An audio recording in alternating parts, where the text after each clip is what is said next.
Hello, Dr. Hashmi here. This video is a part of my Knowing Yourself series. I always say, if we know ourselves better, we will do better. This is the second video on moral development. In the first video, I talked about the first two stages of moral development, which are called as pre-conventional level.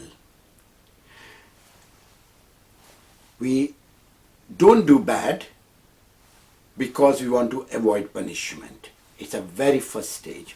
Second, we do good to expect a reward.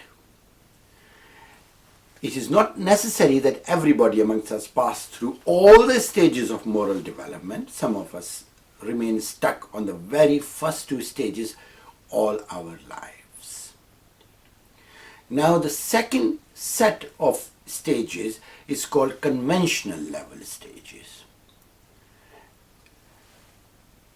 The third stage is good boy and a good girl concept. You will act as a good boy or a good girl to expect a societal acceptance. You like to be known and seen as good.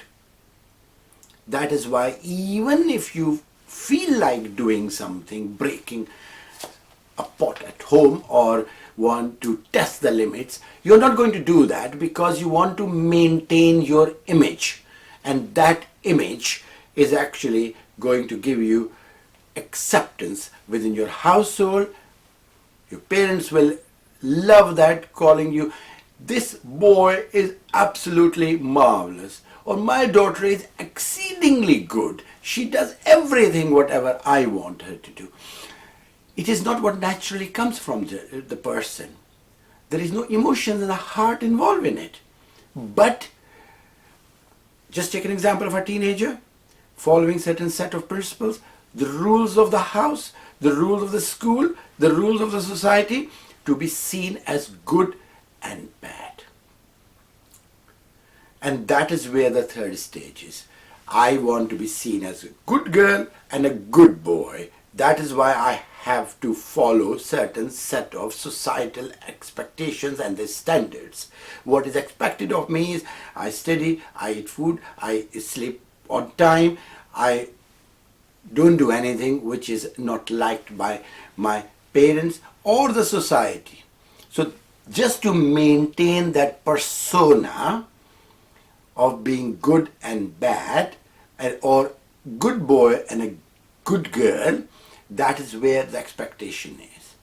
Now the fourth stage is, which is more advanced than the third stage, is that you are loyal with the law of the land. You start developing the cognitive appreciation of the law. You are not going to do anything because the law would not allow you to do it. Even if you are driving and you come across a red light, middle of the night, when you don't see any traffic anywhere, road is absolutely empty, you will still stop at the red light because that is the law. So this is the fourth stage, that you start realizing to respect the law of the land. You start respecting the way people live their life. What we should, that's what you will think at that stage. Anyone will think that that's how we should spend our lives, respecting the law. The idea is, if we respect the law, the society will be peaceful. We will achieve better as together. We will have more quality of life just by respecting the law of the land. This is the fourth stage of moral development. Now the next video will be on fifth and the sixth stages of the moral development. Thank you.